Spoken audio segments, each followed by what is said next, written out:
진정 명예회복을 위한 소유권 이전 등기 작년에 출제가 됐는데요. 작년에 좀 어려운 지문으로 출제가 됐습니다.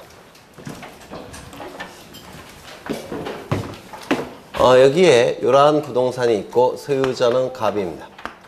소유자가 갑인데 을과 매매 계약을 체결합니다. 소유권 이전 등기까지 이루어지면 갑이 가진 소유권은 을의 소유권으로 변동이 될 겁니다. 그리고 을은 병과 또다시 매매 계약을 체결합니다. 소유권 이전 등기까지 이루어지면 을의 소유권은 병의 소유권으로 바뀔 겁니다. 병이 정과 매매 계약을 체결합니다. 소유권 이전 등기까지 이루어지면 병의 소유권은 정의 소유권으로 바뀔 겁니다. 등기부에는 이렇게 등기가 될 거예요. 등기부에는 이거 다 민법에서 하셨죠? 안 하셨어요? 아니, 등기가 문제가 아니라 진정 명의 회복을 위한 소유권 이전 등기, 이 개념을 민법에서 안 하셨습니까? 하셨죠? 네. 그럼 좀 편안하게 하면 되죠. 1번 소유권 보전 갑에서, 2번 소유권 이전 을, 3번 소유권 이전 병, 4번 소유권 이전 정, 이렇게 등기가 실행이 될 겁니다. 맞죠? 그런데 문제는 뭐냐면 이 갑과 을 사이에 매매 계약이 무효 취소 해제가 됐다는 겁니다. 그렇다면 이 안에 있는 물권 행위도 어떻게 될까요? 실효되겠죠. 그럼 소유권은 자동적으로 갑에게 복귀가 될 겁니다. 소유권은 갑에게 복귀가 될 거예요. 그러면 을은 소유권이 없는 상태죠. 소유권이 없는 상태에서 소유권 넘길 수 있습니까? 이건 무권리자의 처분 행위예요. 그래서 병도 소유권 취득할 수가 없습니다. 그러면 병도 소유권이 없는 상태에서 소유권 넘길 수 있습니까? 이것도 무권리자의 처분 행위예요. 그래서 정이 소유권을 취득할 수가 없습니다. 그러면 이 정명의 등기는 갑의 소유권을 침해하는 등기라서 말소돼야 되겠죠? 말소돼야 될 겁니다. 그래서 등기가 이루어질 거예요. 5번, 4번 소유권 말소. 그리고 이렇게 실서를 그어서 말소를 시킬 겁니다. 그럼 등기 명의는 누구 명의로 회복이 됩니까? 병의 명의로 회복되죠? 그럼 병의 이 등기도 갑의 소유권을 침해하는 등기입니다. 이것도 말소시켜야 될 거예요. 그렇죠? 그러면 여기에 큰일 났네. 칸이 좁아서 6번, 3번 소유권 말소. 이렇게 말소 등기가 이루어지게 될 겁니다. 그래서 이것도 이렇게 지울 겁니다. 그렇겠죠? 그럼 누구 명의로 회복이 됩니까? 을 명의로 회복되죠? 따라서 이 등기도 갑의 소유권을 침해하는 등기라서 말소를 시킬 겁니다. 그러면 여기 마지막에 7번, 2번 소유권 말소. 그리고 이렇게 이 등기를 말소시킬 겁니다. 말소 등기 몇 건을 해야 될까요? 3건을 해야 됩니다. 그렇죠? 이렇게 복잡한 과정을 거치지 않고 어떠한 방법을 쓰느냐면 이러한 방법을 쓴다는 겁니다. 말소 등기를 하는 대신에 여기 5번 소유권 이전 갑 이렇게 등기를 하더라는 겁니다. 말소 등기를 3건 하는 대신에 곧장 이렇게 소유권 이전 등기를 하더라는 겁니다. 이 등기는 갑의 진정한 등기 명의를 회복할 목적으로 하는 거죠. 그래서 진정한 등기 명의를 회복할 목적으로 하는 소유권 이전 등기라고 해서 진정 등기 명의 회복을 위한 소유권 이전 등기 이렇게 얘기를 합니다. 되셨을까요? 네, 뭐 어려운 건 아니죠. 말소 등기하는 대신에 이전 등기 형식으로 등기 명의를 회복한다는 뜻이에요. 그러면 이 사안에서 등기 원인은 뭘까요? 네? 등기 원인은 이 소유권 이전 등기의 등기 원인은 뭐죠? 이것이 무효 취소죠. 맞아요. 이것도 무효 취소죠. 무효죠, 무효. 그 다음에 이것도 무권리자의 처분행위로 무효죠. 그럼 등기 원인이 참으로 여러 개죠. 그럼 여러 개를 등기부에 다 기록할 수 있을까요, 없을까요? 없어요. 여러 개니까 등기 원인이 다양하니까. 맞죠? 따라서 이 등기 원인 다를 여기다 기록하지 않고 대신 딱 하나 맞는 겁니다. 진정 명의회복 이렇게. 이것이 무효 취소 해제, 무효 이걸 다 여기다 기록할 수가 없기 때문에 그냥 딱 하나 맞는 겁니다. 등기 원인은 진정 명의 회복으로 하자고. 무슨 말인지 아시겠죠? 등기 원인 기억하셔야 돼요. 진정 명의 회복. 두 번째, 등기 원인 날짜는 언제겠습니까? 이것도 많죠. 이거 무효 취소 해제된 날, 무효가 된 날, 무효가 된 날. 이 다양한 등기원인 날짜를 다 기록할 수는 없죠. 따라서 아예 기록하지 않습니다. 등기원인 날짜는 아예 기록하지 않습니다. 그래서 여기서 출제가 되는 게 이거 하나인데요. 첫 번째 등기 진정명의 회복을 위한 소유권 이전 등기는 등기원인이 뭐라고요? 진정명의 회복. 그 다음에 등기원인 날짜는요, 기록하지 않는다. 요거를 좀 기억해 두셔야 된다는 겁니다. 그러면 이런 진정 등기명의 회복을 위한 소유권 이전 등기는 왜 만들어졌느냐? 이걸 민법에서 하셨을 것 같은데, 여기 이러한 부동산이 있고 소유자가 갑입니다. 갑이 을과 매매 계약을 체결합니다. 이 안에 물권행위가 있겠죠. 그리고 소유권 이전 등기가 이루어지면 갑의 소유권은 병의 소유권으로 변동이 될 겁니다. 되셨나요? 이때 을은 병으로부터 돈을 빌리고 10억을 빌리고 담보를 요구하니까 저당권을 설정해 줍니다. 그래서 병은 10억의 채권이 발생했을 테고 그리고 저당권도 취득했을 겁니다. 여기까지 되셨을까요? 되셨죠? 이때 요 매매가 우리 민법 제108조에 의해서 무효가 됐습니다. 이게 작년에 출제가 됐던 지문이에요. 108조에 의해서 무효가 됐습니다. 그런데 문제는 요 병은 선이이더라는 겁니다. 선이. 그러면 이 무효를 가지고 갑은 이 무효를 가지고 선이 제3자 병에게 대항할 수 있을까요? 없을까요? 없죠. 대항할 수가 없습니다. 여기까지 이해가 되셨을까요? 그렇죠. 그럼 대항할 수가 없기 때문에 이때 요 등기가 말소가 된다면 이것이 무효가 돼서 등기가 말소가 된다면 불이익이 발생한 자는 누굽니까? 을 등기 의무자. 그리고 이익이 발생한 자는 누굽니까? 갑 등기 관리자. 그래서 갑과 을은 등기소에 가서 이 등기의 말소를 신청해야 되겠죠. 그러면 이 등기가 말소가 되면 이때 무권리제의 처분행위니까 병은 권리를 취득할 수 있습니까? 없습니까? 없어요. 그렇죠. 하지만 무효를 가지고 여기 선이 제3자에게 대항할 수 없기 때문에 요 병은 이 등기가 말소가 되면 손해가 발생할 테고 그 다음에 불이익이 발생하니까 이 자를 뭐라고 부릅니까? 등기상 이해관계인이라고 부르죠. 그럼 등기상 이해관계인이 있을 때는 이 말소 등기를 신청할 때 등기상 이해관계인의 승낙서 또는 재판서 등본이 첨부가 돼야 되겠죠. 맞아요.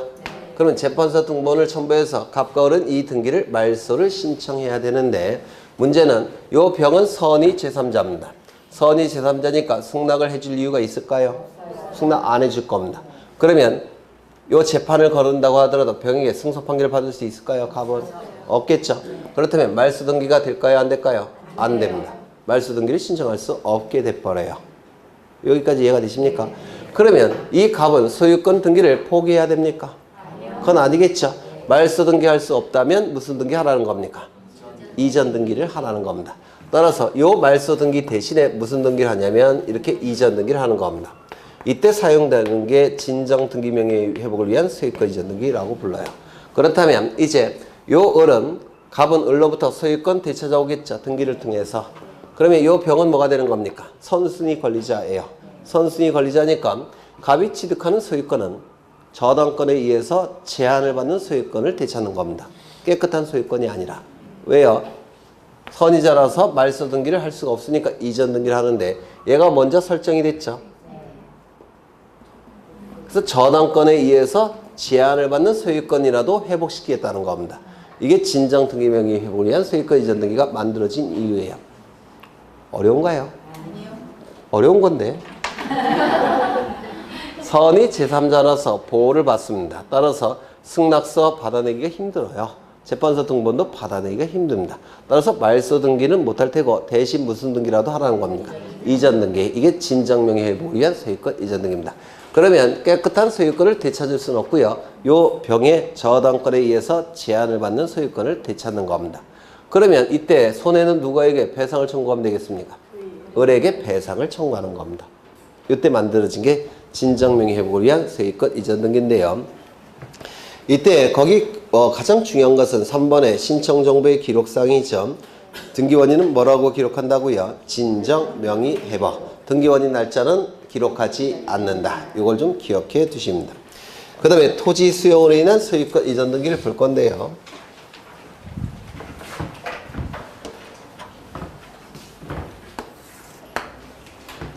갑은 이 부동산을 소유하고 있는데 을이라는 사업시행자가 이 부동산을 토지를 공익적 목적을 달성하기 위해서 강제로 취득할 수가 있습니다. 이를 뭐라고 부르냐면 수용이라고 부릅니다. 수용.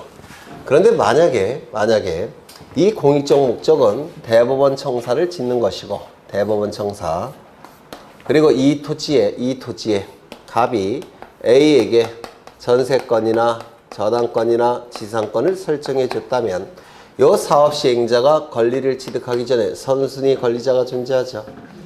따라서 선순위 권리자가 존재하니까 대법원 청사를 지을 수 있을까요? 없을까요? 네? 없겠죠. 선순위 권리자가 존재하니까. 그러면 대법원 청사를 짓기 위해서는 즉 공익적 목적을 달성하기 위해서는 이 선순위 권리를 어떻게 해야 됩니까? 소멸시켜야 됩니다. 여기가 되셨습니까? 이 권리를 소멸시키는 방법이 뭐냐면 이 사업 시행자가 수용을 통해서 권리를 취득할 때는 원시 취득으로 논리를 구성하는 겁니다. 원시 취득으로 논리를 구성하게 되면 이때 이 선순위 권리자의 권리는 다 소멸이 돼버립니다. 권리를 취득하는 방법은 두 가지가 있죠. 권리를 취득하는 방법은 두 가지가 있습니다. 첫 번째 승계 취득, 두 번째 원시 취득. 민법에서 하셨죠? 그럼 두 개의 차이점은 뭐냐면 여기 이러한 부동산이 있고 소유자가 갑입니다. 소유자가 갑인데 갑이 을에게 저당권을 설정해 줍니다. 그래서 을은 저당권 설정 등기를 하고 저당권을 취득한 상태예요. 이때 갑으로부터 병은 권리를 취득합니다. 권리를 취득하는 방법은 두 가지가 있는데 승계 취득이라는 게 있습니다. 이때 이 승계 취득은 요 승자가 이을 승자예요. 계자도 이을 계자입니다. 그래서 이 승계 취득은 병이 갑으로부터 권리를 이어받아서 취득한다는 뜻이에요. 이 승계 취득의 내용은 뭐냐면 갑이 가지고 있는 권리만큼만 취득합니다. 갑으로부터 권리를 이어받아서 취득하는 거니까 갑이 가지고 있는 권리만큼만 취득해요. 그러면 갑이 가지고 있는 권리는 소유권인데 저당권에 의해서 제한을 받는 소유권이죠. 따라서 저당권에 의해서 제한을 받는 소유권을 취득합니다. 이게 승계 취득이에요. 이걸 멋있게 표현하면 승계 취득은 권리를 취득할 때 하자도 승계한다 이렇게 얘기합니다. 이게 하자도 승계를 받습니다. 왜냐하면 전 권리자가 갖는 권리만큼만 취득하기 때문에 하자도 승계를 받아요. 그런데 원시 취득으로 논리를 구성하면 얘기가 달라집니다. 원시 취득은 이 원자가 근원 원자예요. 그리고 이 시자는 시작할 시자입니다. 맨 처음에 취득한다는 뜻이에요. 권리를 맨 처음에 취득하는 것으로 간주하기 때문에 맨 처음에 취득할 때는 깨끗한 권리가 존재하는 거죠. 그 권리를 취득한다는 겁니다. 그러면 이 저당권에 의해서 제한을 받는 소유권을 취득하는 게 아니라 원시 취득으로 논리를 구성하면 이런 거 없는 상태의 최초의 소유권을 취득하는 겁니다. 그러면 하자가 승계될까요? 안 될까요? 안 됩니다. 원시 취득은 하자가 승계되지 않습니다. 그래서 승계 취득과 원시 취득의 차이는 이런 차이가 있어요. 하자가 승계되고 하자가 승계되지 않고. 요거 되셨습니까? 그렇다면 원시 취득으로 논리를 구성한다면 사업 시행자가 이 부동산을 맨 처음에 취득하는 것으로 보기 때문에 이러한 권리는 다 소멸이 되는 겁니다. 하자도 소멸돼 버려요. 되셨을까요? 그래서 이 공익적 목적을 달성하기 위해서 취득하는 것이라서 이 취득은 원시 취득으로 논리를 구성합니다. 그러면 취득하는 시점은 어느 시점이냐면 수용기일날 권리를 취득하는 겁니다. 수용기일 또는 수용한 날, 수용개시일 다 똑같은 뜻이에요. 이때 이 사업 시행자가 원시 취득을 했으니까 다 소멸된다고 했죠. 갑의 권리도 소멸이 되는 겁니다. 깨끗한 소유권을 취득하는 거니까. 되셨을까요? 원시 취득이니까 등기의무자가 존재할까요? 존재하지 않을까요? 따라서 원시 취득이니까 이 사업 시행자 명의로 등기를 할 때는 사업 시행자가 단독으로 신청하는 겁니다. 원시 취득이기 때문에 그래요. 단독 신청입니다. 원시 취득은 당연히 단독 신청입니다. 등기임자가 존재하지 않습니다. 그러면 단독 신청을 하는데 이 부동산이 미등기 상태라고 한다면, 즉 등기부가 없는 상태라고 한다면 사업 시행자 명의로 소유권 보존 등기를 하면 되겠죠. 소유권 보존 등기 하면 됩니다. 그런데 등기부가 있다라고 한다면 절차가 복잡해져요. 원시 취득이니까 기존의 등기부에 있는 등기들을 전부 다 어떻게 하겠습니까? 말소 등기를 해야 됩니다. 말소 등기를 한 다음에 등기부를 폐쇄시켜야 됩니다. 폐쇄시킨 다음에 창고에 집어넣어야 돼요. 그리고 창고에 집어넣었으면 이제 다시 원시 취득이니까 소유권 보존 등기를 해야 됩니다. 누구의 이름으로? 사업시행자 이름으로. 이런 절차를 거쳐야 돼요. 논리적으로. 맞아요. 그런데 이러한 절차를 거치게 되면 비용이 많이 듭니다. 시간도 많이 걸려요. 그래서 우리 대법원은 등기부가 있을 때는 이렇게 복잡한 절차를 거치지 말고 갑의 이름에서 전 소유권의 등기명의인 이름에서 곧장 을의 이름으로 소유권 이전 등기하라 이렇게 판시한 겁니다. 요 판례에 의해서 대법원 예규가 만들어졌어요. 그래서 등기부가 있을 때는 즉 소유권의 등기명의인이 있을 때는 원시취득이지만 그자의 권리를 말소시키지 않고 내버려 둔 다음에 그자의 이름에서 곧장 사업시행자 명의로 이전 등기 형식을 취합니다. 원시취득이지만 이거 이해가 되실까요? 네, 시간과 비용을 절약하겠다는 겁니다. 여기까지 되셨을까요? 되셨죠? 이제 좀 어려운 거 보실 건데요. 다 했던 건데 시간이 이렇게 흘러갑니다. 요 시점은 수용기일이에요. 수용기일. 그럼 요 시점부터 소유자는 누굴까요? 그렇죠. 을이겠죠. 소유권은 을에게 넘어간 겁니다. 그런데 소유권, 여기는 소유권 이전 등기가 이루어진 시점입니다. 사업시행자 이름으로. 그래서 등기부가 있는 상태라는 겁니다. 소유권 이전 등기. 그럼 소유권의 등기명의는 요 시점부터 요 시점까지 소유권의 등기명의는 누가 갖고 있습니까? 을이 갖고 있어요. 을의 이름으로 등기가 된 시점은 요 시점이죠. 그 이전까지는 등기명의는 누가 갖고 있습니까? 갑이 가지고 있죠. 그러면 갑은 소유권이 있는 자입니까? 없는 자입니까? 소유권이 없는 자예요. 그러면 소유권이 없는 자인 갑이 자신의 이름으로 등기가 되어 있는 것을 이용해서 요 시점에 병에게 각종 등기를 해줄 수 있겠죠. 자신의 이름으로 등기가 되어 있는 걸 이용해서 각종 등기는 소유권에 관한 등기일 수도 있고 소유권 이외의 권리에 관한 등기일 수도 있을 겁니다. 그러면 이 각종 등기는 병명의 각종 등기는 소유권이 없는 자가 해준 등기니까 뭐에 해당이 될까요? 무권리자의 처분행위. 무권리자의 처분행위가 되니까 무효인 등기고 등기관은 이 등기를 직권으로 말소해야 됩니다. 여기까지 되셨을까요? 네. 등기관이 직권으로 말소시켜야 됩니다. 그 다음에 수용기일 이전에 이루어진 각종 등기들도 있겠죠. 각종 등기. 먼저 소유권 등기가 있을 겁니다. 수용기일 이전에 이루어졌던 등기들. 등기부가 있는 상태니까 이 소유권 등기는 소유권 보존 등기건, 소유권 이전 등기건, 요 소유권 등기는 간명의 등기를 얘기해요. 이거는 직권으로 말소할까요? 말소하지 않을까요? 네. 원시취득으로 논리를 구성하니까 원칙적으로 직권으로 말소해야 되겠죠. 원시취득이니까. 맞아요. 그래서 원시취득이어서 직권으로 말소하게 되면 을의 이름으로 이전 등기할 수 있을까요? 없을까요? 없어요. 을의 명의로 이전 등기를 하기 위해서는 간명의 등기는 살려놔야 된다고 했죠. 그래서 원시취득이지만 이 소유권 등기만큼은 말소시킬 수가 없습니다. 왜? 을 명의로 이전 등기해야 되니까. 되셨을까요? 따라서 이 등기는 직권으로 말소하지 않습니다. 그러면 수용기일을 기준으로 해서 그 이후의 소유권 등기는 어떻게 하죠? 직권 말소, 무권리자의 처분행위로서. 수용기일 이전에 이루어진 소유권 등기는 원시취득이지만 직권 말소하지 않습니다. 왜? 이전 등기를 해야 되니까. 되셨을까요? 두 번째, 그러면 소유권 등기는 직권으로 말소하지 않지만 소유권 이외의 등기는 소유권 이외의 권리에 관한 등기는 직권으로 말소해야 되느냐? 이거 직권으로 말소할까요? 안 할까요? 해요. 왜요? 원시취득이니까. 그렇죠. 그래서 수용기일 이전에 이루어진 지상권, 전세권, 임차권 다 직권으로 말소합니다. 원시치이기 때문에 직권 말소입니다. 이거 이해가 되실까요? 네. 그런데 예외가 있더라는 겁니다. 예외. 그렇죠.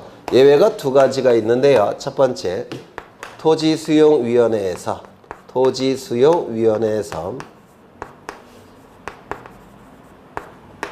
재판과 유사한 결정으로서 존속을 인정한 권리에 관한 등기. 이건 직권으로 말소하지 않습니다. 왜냐하면 토지수용위원회라는 국가기관은 수용 절차를 주관하는 국가기관이에요. 수용 절차를 주관하는 국가기관이 재판과 유사한 결정으로서 재결이라고 부르는데요. 재판과 유사한 결정이란 뜻이고요. 존속을 인정하고 있는데도 불구하고 등기관이 지멋대로 말소할 수 있겠습니까?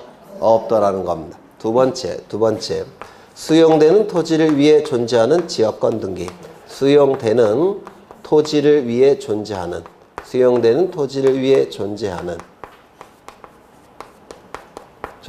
지역권 등기도 직권으로 말소할 수가 없습니다.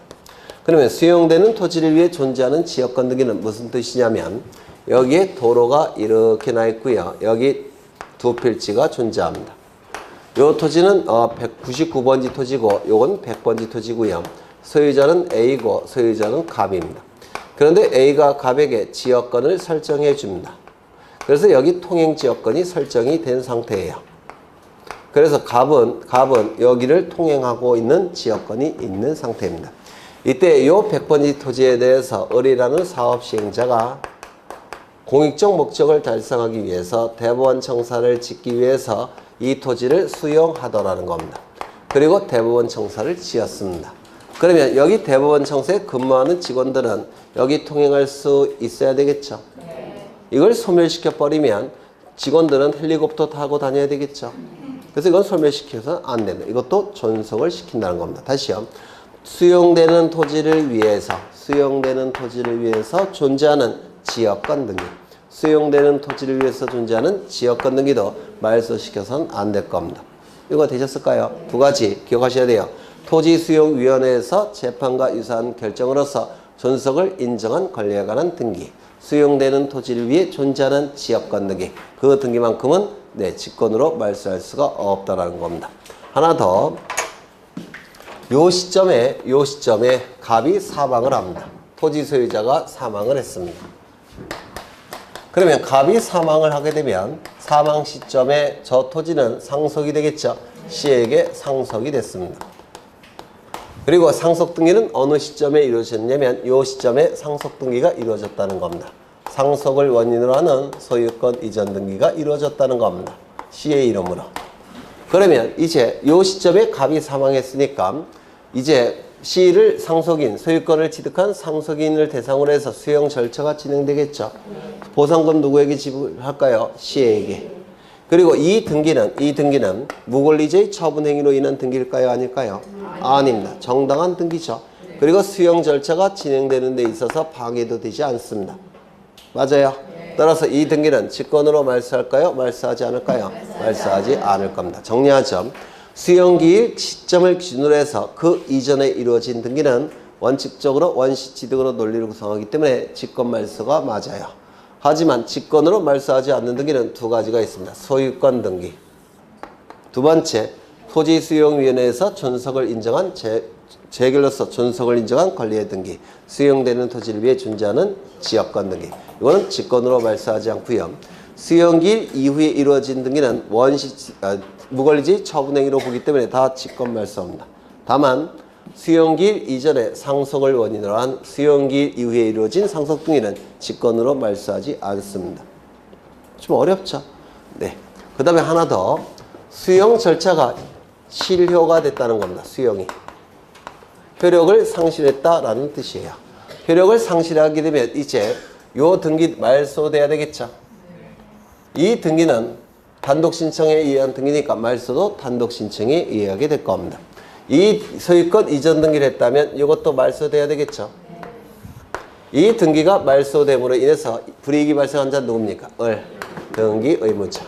이익이 발생한 자는 누굽니까? 갑, 등기 권리자. 따라서 이때는 공동신청을 통해서 등기가 이루어집니다. 이게 좀 특이해요. 왜냐하면 을명의로 소유권 이전 등기할 때는 단독신청이라고 했죠. 이유는요, 원시취득이니까. 그런데 수용 재결이 실효됨으로 인해서 소유권이 복귀가 되면 이때 을명의 등기도 말소가 돼야 되는데 이때 갑은 원시취득하는 겁니까? 원시취득과는 관련이 없어요.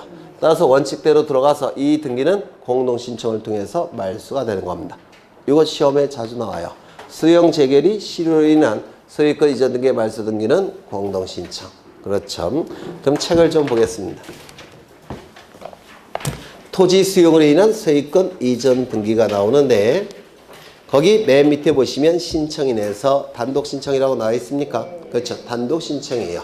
원시취득으로 논리를 구성하기 때문에 소유권 보전 등기 이건, 소유권 이전 등기 이건 무조건 뭐라고요? 단독 신청. 그렇죠. 만약에 사업시행자가 강공서라고 한다면 신청이라는 용어 대신에 촉탁이라는 용어를 쓰겠죠. 단독 촉탁이 될 겁니다. 넘겨보시면 첨부정보 나와 있는데요. 거기 1번은 뭐 읽어보시면 될 테고요. 2번을 보시죠. 등기무제의 등기필 정보를 제공하지 아니한다. 왜요? 왜요? 그렇죠. 원시취득 단독 신청이니까. 단독 신청의 경우에는 원칙적으로 등기필 정보를 등기소에 제공하지 않죠. 다만 예외가 두 가지가 있다고 했는데 혹시 기억나실까요? 첫 번째, 승소한 등기 의무자의 판결에 의한 등기 신청. 두 번째, 가등기 명인의 가등기 말소 등기 단독 신청. 이때만 등기필 정보를 제공한다고 했죠. 네. 그 다음에 기록사 등기 원인은 토지 수용. 그 다음에 날짜는 수용한 날 기록할 겁니다. 그 다음에 등기 실행 나와 있는데 거기 보시면 등기가 안 된 부동산은 보전 등기할 테고 등기된 부동산의 경우에는 이전 등기 형식을 취한다고 했죠. 맞아요. 네. 그 다음에 직권말소 나와 있는데 이거 외우셔봤자 암기 안 돼요. 이 그림을 가지고 자꾸 이해하려고 하셔야 돼요. 이거 못 외워요. 이거 어떻게 외우겠습니까? 그렇죠. 이걸 보시고 자꾸 이해하려고 하셔야 돼요. 그러면 책을 한번 보시면 수용의 날 이후에 격려된 소유권 이전 등기는 직권말소합니까? 수용의 날 이후에 이루어진 소유권 이전 등기 직권말소해요. 왜요? 근거는 뭐죠? 네? 무권리자의 처분행위 따라서 직권말소. 맞죠? 네. 두 번째 책을 보시면 소유권 이외의 권리, 즉 지상권, 지역권, 전세권 있던 등기들은 보시면 수용기일 이후에 이루어진 소유권 이외의 권리의 등기는 어떻게 말소가 되죠? 무권리자의 처분행위로 직권말소. 맞죠? 수용기일 이전에 이루어진 소유권 이외의 등기는 원칙이 직권말소죠. 근거는요? 원시취득으로 직권말소. 맞아요? 그렇죠.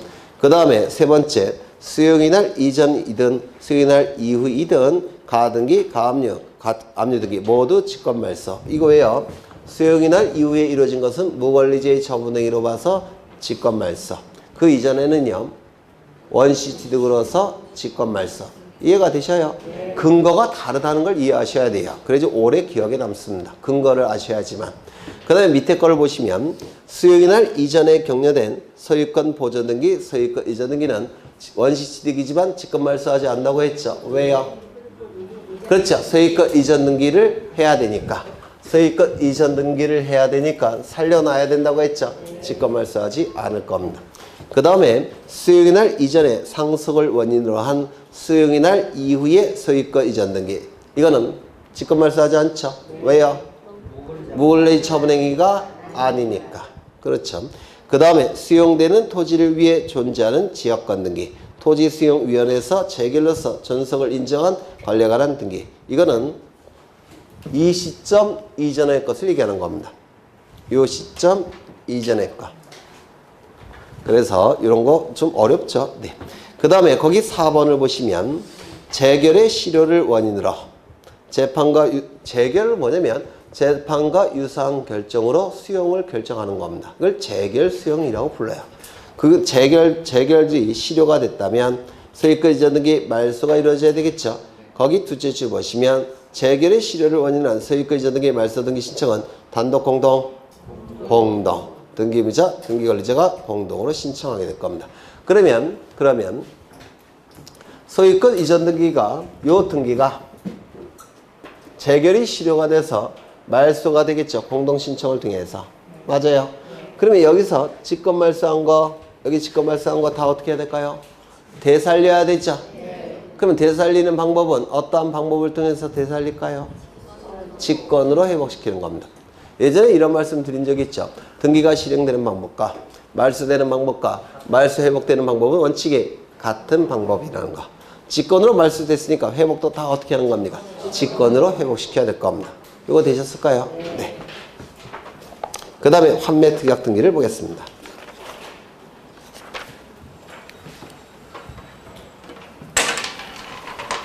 칠판이 작으니까 지웠다가 다시 했다. 과거가 그리워요.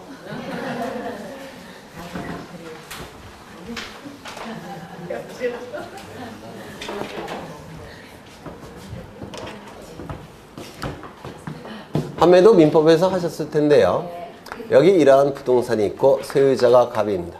갑이 을과 매매 계약을 체결합니다. 매매 계약을 체결하면서 환매 특약이라는 걸 체결합니다. 환매 특약은 다시 사겠다는 특별한 약속이에요. 이때 주종 관계가 있는데 이게 주고 이게 종입니다. 따라서 이것이 무효취소 해제가 되면 자동적으로 실효가 됩니다. 하지만 이것이 무효취소 해제가 된다고 해서 이게 실효되지는 않습니다. 주종 관계가 있으니까. 이게 주된 계약이기 때문에 갑과 을을 특정할 때 이걸 기준으로 특정을 합니다. 그래서 갑을 매도인이라고 부르고요. 을을 매수인이라고 부릅니다. 이때 이 매매를 뭐라고 부르냐면 환매특약이 붙은 매매라고 해서 환매특약부 매매라고 불러요. 붙자는 붙일 붙자인데 환매특약이 붙은 매매, 환매특약부 매매라고 부릅니다. 이 매매계약이 체결되었으니까 매도인 이름에서 매수인 이름으로 소유권 이전 등기가 실행이 됩니다. 그리고 이 환매특약에 의해서 갑에게 환매권이라는 형성권이 발생을 합니다. 이 환매권은 형성권이고 물권이 아니기 때문에 발생할 때 등기가 필요 없습니다.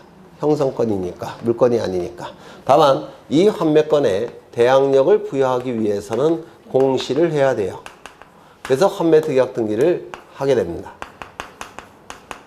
환매특약 등기를 하게 돼요. 이때 환매특약 등기를 하게 되면 대항력이 발생을 할 겁니다. 이 환매권은 형성권이죠.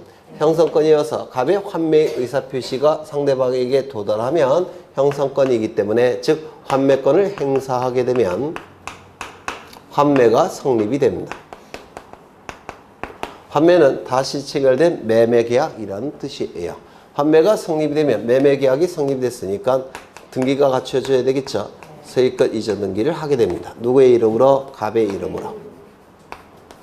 그래서 소유권을 되찾아옵니다. 이를 환매특약 등기라고 불러요.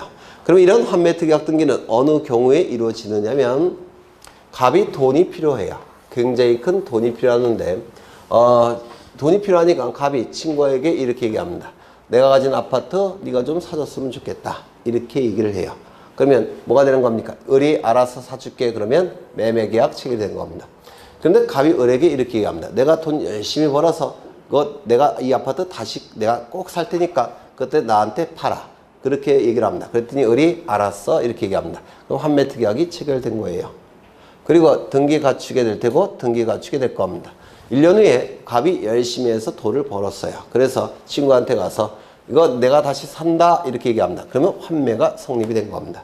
그 다음에 이제 등기를 넘겨받으면 소유권을 되찾아와요. 결국은 이 환매 등기는 어떠한 목적으로 하는 거냐면 돈을 구하는 목적으로 하는 겁니다. 뭘 담보로 제공해서? 아파트를 담보로 제공해서. 그러면 이걸 뭐라고 부르냐면 매도 담보라고 불러요. 매매 형식으로 담보를 제공해서 돈을 구한다고 해서 매도 담보라고 불러요. 들어보셨죠? 네. 매도 담보할 때 사용하는 게 바로 이 환매 등기입니다. 그러면 이때 이 등기가 이루어짐으로 인해서 이익이 발생한 자는 누굽니까? 소유권을 취득하는 을이에요. 등기 관리자. 불이익이 발생한 자는 누구죠? 소유권을 상실하는 갑이 됩니다. 등기 의무자. 이 등기가 이루어짐으로 인해서 이익이 발생한 자는 누굽니까? 대항력을 취득하는 갑입니다. 등기 관리자. 불이익이 발생한 자는 누구겠습니까? 대항력에 복종해야 되는 을이 됩니다. 등기 의무자. 이 소유권 이전 등기가 이루어짐으로 인해서 이익이 발생한 자는 누굴까요? 소유권을 되찾아오는 갑입니다. 등기 권리자. 불이익이 발생한 자는 누굴까요? 소유권을 상실하는 을이 됩니다. 등기 의무자. 이 소유권 이전 등기를 통해서 소유권을 되찾아온다는 걸 꼭 기억하셔야 돼요. 어떻게 출제가 되냐면 환매권을 행사해서 환매가 성립되는 경우에는 매수인 명의의 소유권 이전 등기를 말소한다. 이렇게 출제합니다. 매수인 명의의 소유권 이전 등기를 말소하는 형식이 아니라 매도인 명의로 이전 등기 형식으로 찾아오는 겁니다. 무슨 말인지 아시겠죠? 네, 이걸 말소하는 방법이 아니라 이전 등기하는 방식으로 찾아오는 겁니다. 이때 요 환매 등기가 말소되는 경우도 있습니다. 이 환매 등기가 말소됨으로 인해서 불이익이 발생한 자는 누굽니까? 네? 갑이겠죠. 대항력이 소멸될 테니까. 따라서 말소 등기는 얘가 등기 의무자가 됩니다. 이익이 발생한 자는 누굽니까? 대항력에 복종할 필요가 없죠. 등기 권리자가 될 겁니다. 그래서 이 환매 등기의 말소 등기는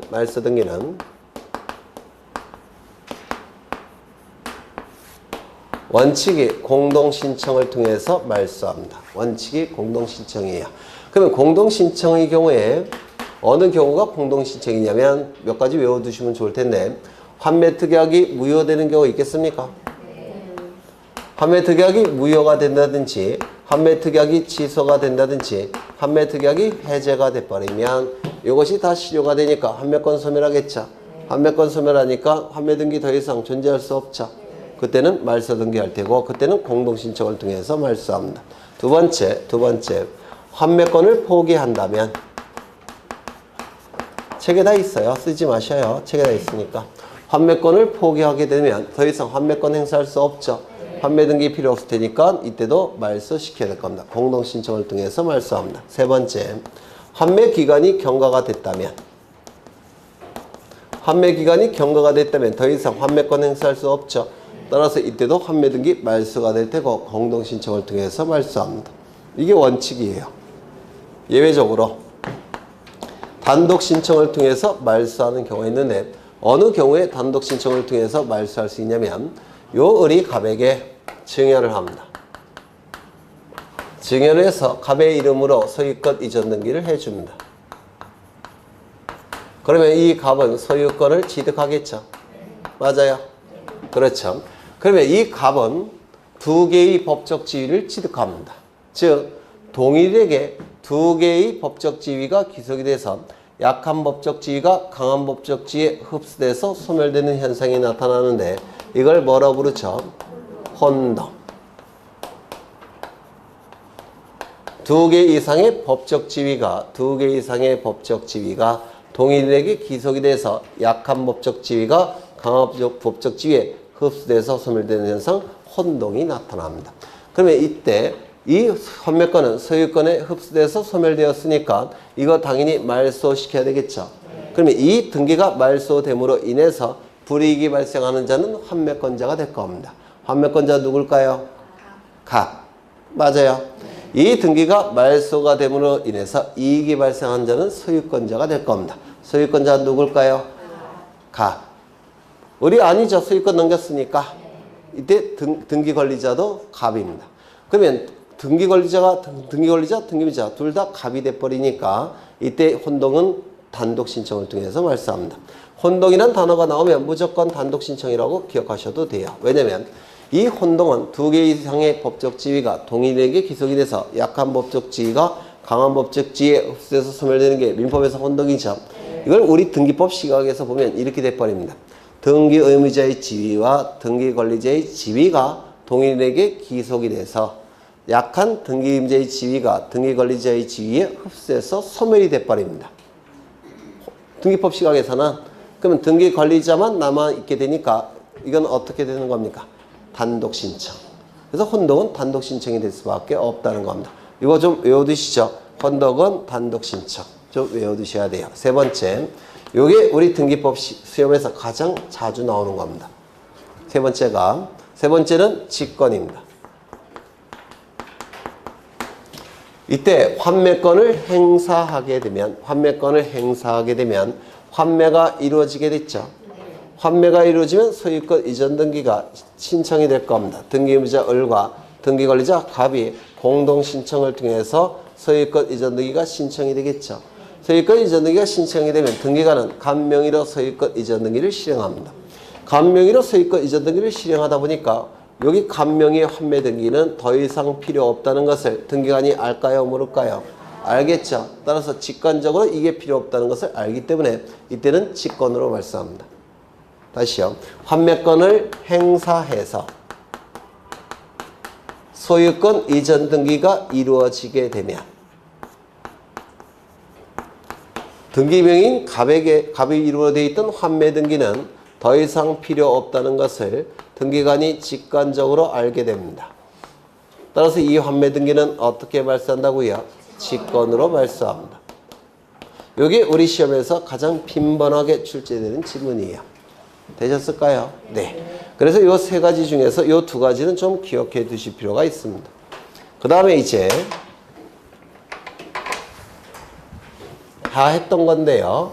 시간이 이렇게 흘러갈 때 이 시점은 갑과 을 사이의 매매 계약과 갑과 을 사이의 환매 특약이 체결된 시점이에요. 우리 민법에서는 이 두 가지 계약은 반드시 동시에 체결할 것을 요구합니다. 이게 동시에 체결되지 않으면 환매특약이라는 문구가 쓰여져 있어도 환매특약이 아니에요. 반드시 동시에 체결할 때만 환매특약이 되는 겁니다. 만약에 이걸 다른 시점에 체결을 하게 되면 환매특약이라는 문구가 쓰여져 있어도 환매특약이 아니고 뭐라고 했습니까? 재매매 예약이라고 불러요. 환매특약과 재매매 예약은 효과는 똑같아요. 소유권을 되찾아오는 겁니다.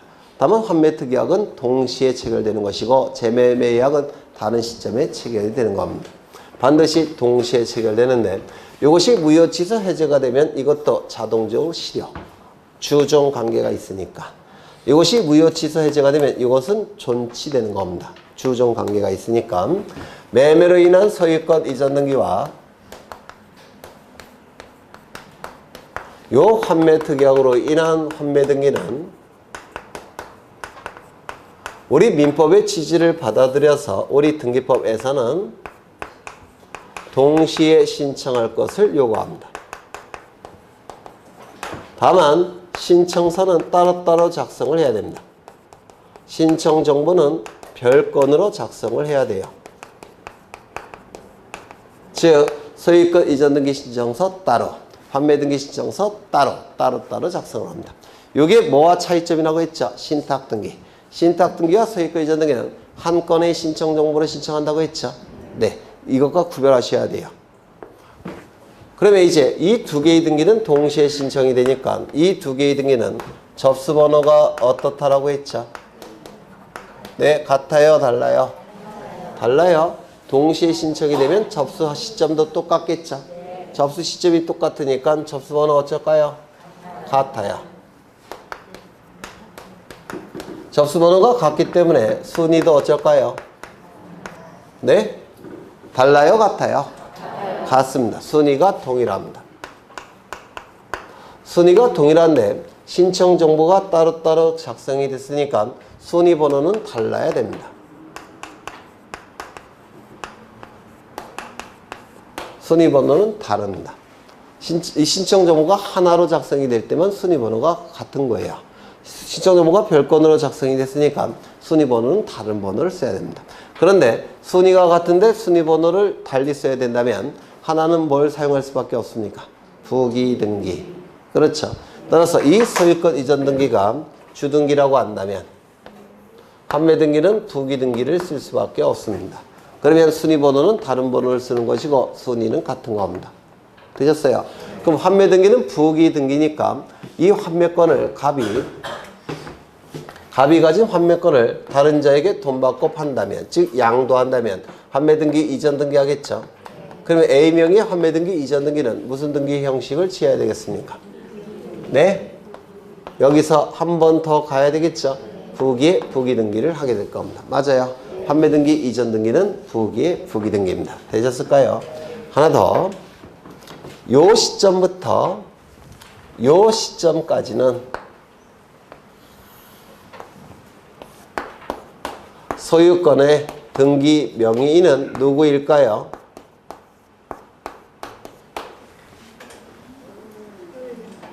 갑이에요, 을이에요?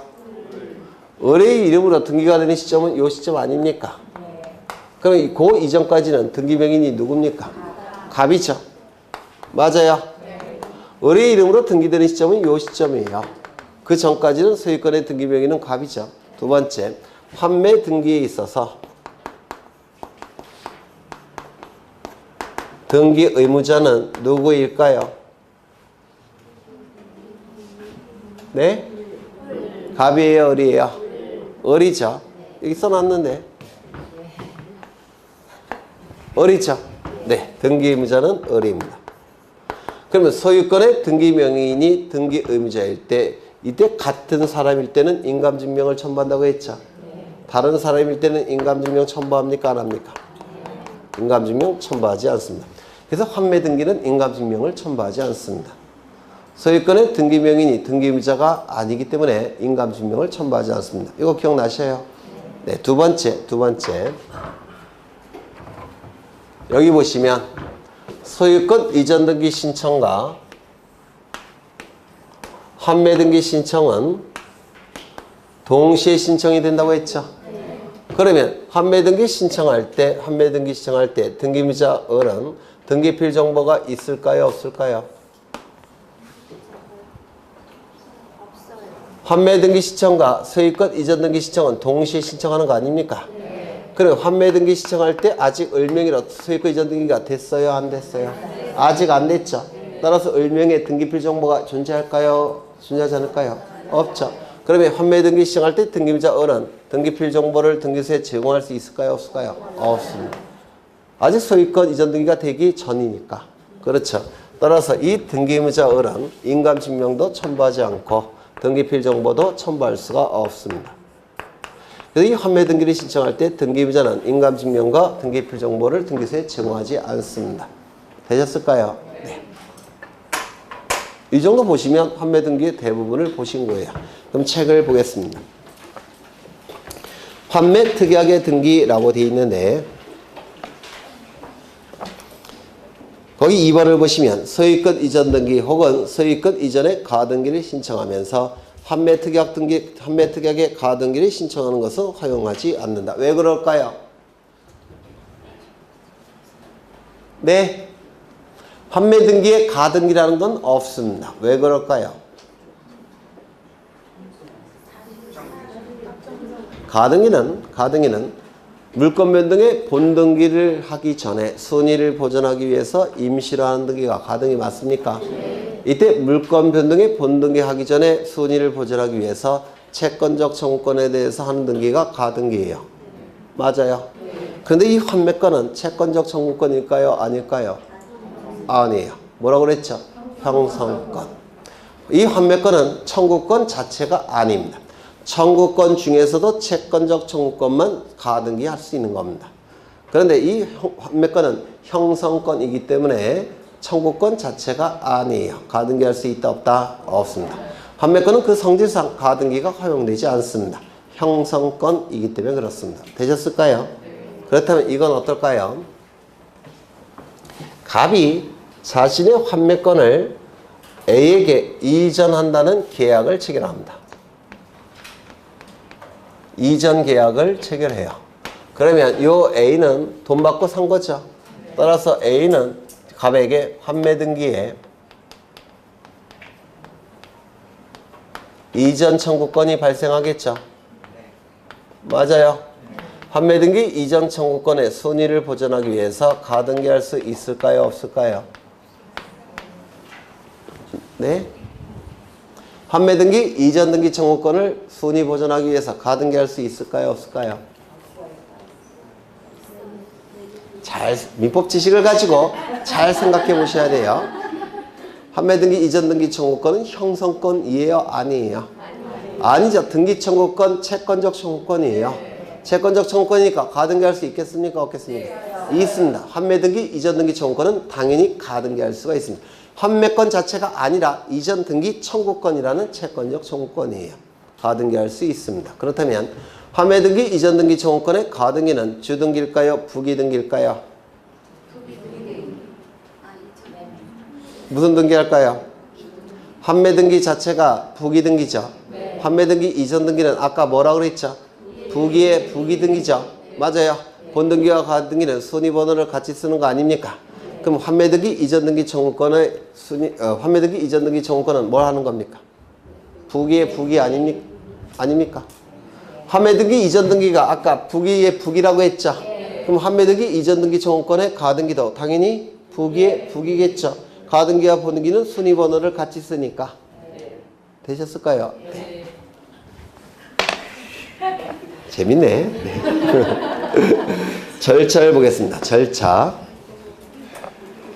절차를 보시면 신청 방법에서 동시 신청이라고 했죠. 다만 둘째 줄을 보시면 신탁 등기와는 달리 신청 정보는 별건으로 작성한다고 했죠. 따라서 접수 번호는 동일하다. 동시 신청이니까 접수 번호는 같을 겁니다. 그 다음에 2번은 설명했으니까 읽어보시면 될 테고 신청인 공동 신청이 되겠죠. 그렇죠. 그 다음에 3번을 보시면 필요적 기록사항을 반드시 암기하셔야 되는데 신청 정보의 기록사항이 우리 등기법에서는 가장 중요해요. 매매대금과 매매비용이 뭐냐면 판매대금이에요. 제가 예전에 임의적 기록사항 설명드릴 때 첫 번째 특약, 약정, 합의, 계약이라는 문구가 있다면 임의적 기록사항이라고 했죠. 등기법에 근거 규정이 있을 때는 약정 등기 할 수 있다고 했죠. 언제나 무슨 등기 한다고요? 부기 등기. 기간에 의미가 있는 것도 임의적 기록상이라고 했죠. 시기, 종기, 존속기간, 변제기, 몽땅 임의적 기록상이라고 했죠. 작년에도 출제가 됐어요. 돈의 의미가 있는 것은 원칙적으로 임의적 기록상이라고 했죠. 따라서 보증금, 위약금, 손해배상금, 이자, 또 뭐 치료 이런 건 전부 다 임의적 기록상이죠. 다만 예외적으로 돈의 의미가 있는 것 중에서 필요적 기록상 몇 가지를 암기해달라고 했죠. 첫 번째, 전세권 등기에 있어서 전세금. 두 번째, 임차권 등기에 있어서 차입. 세 번째, 판매 등기에 있어서 매매대금, 매매비용, 즉 판매대금. 이 세 가지는 필요적 기록상으로 반드시 암기해달라고 했죠. 기억나셔요? 네. 그렇죠.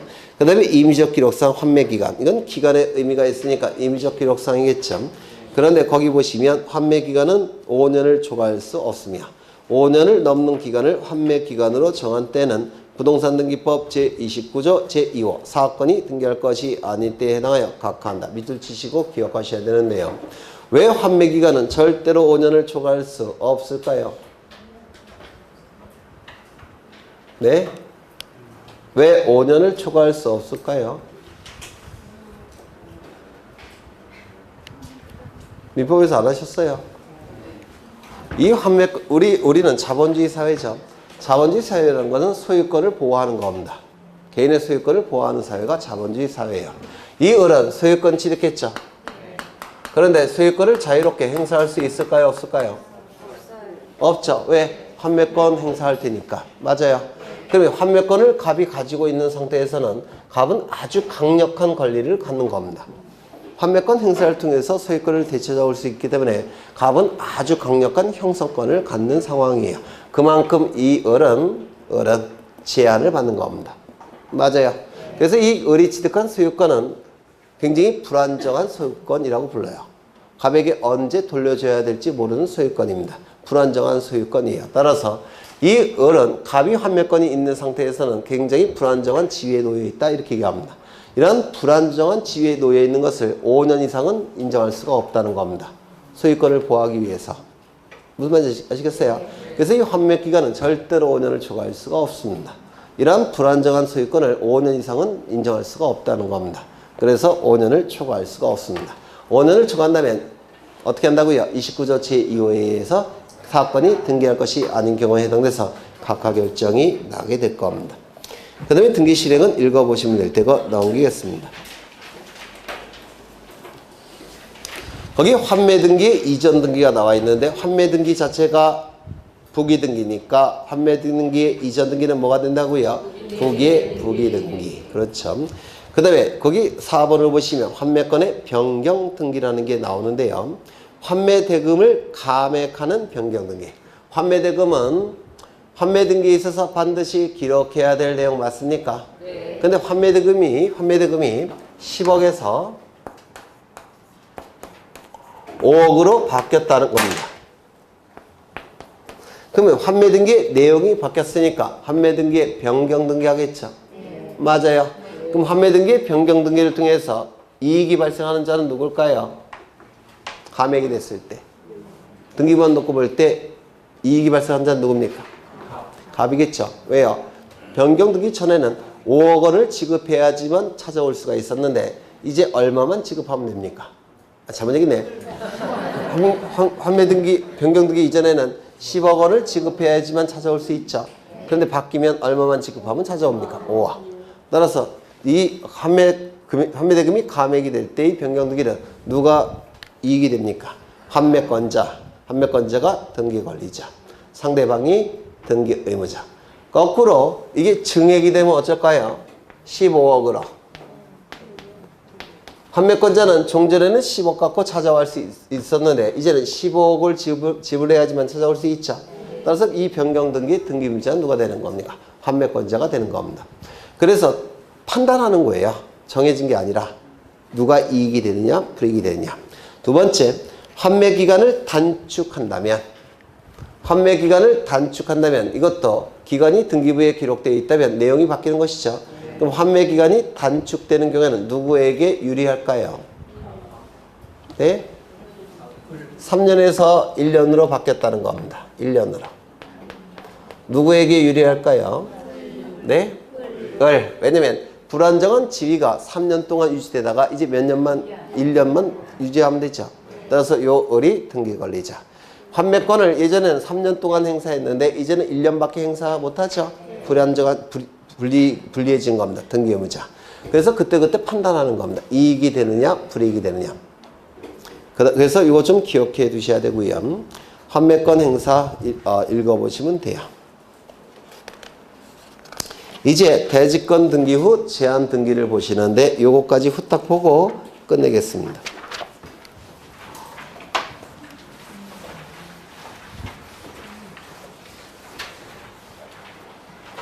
여기까지만 하죠. 네, 여기까지만 하죠. 그래서 이 등기법은요, 외우는 건 의미가 없어요.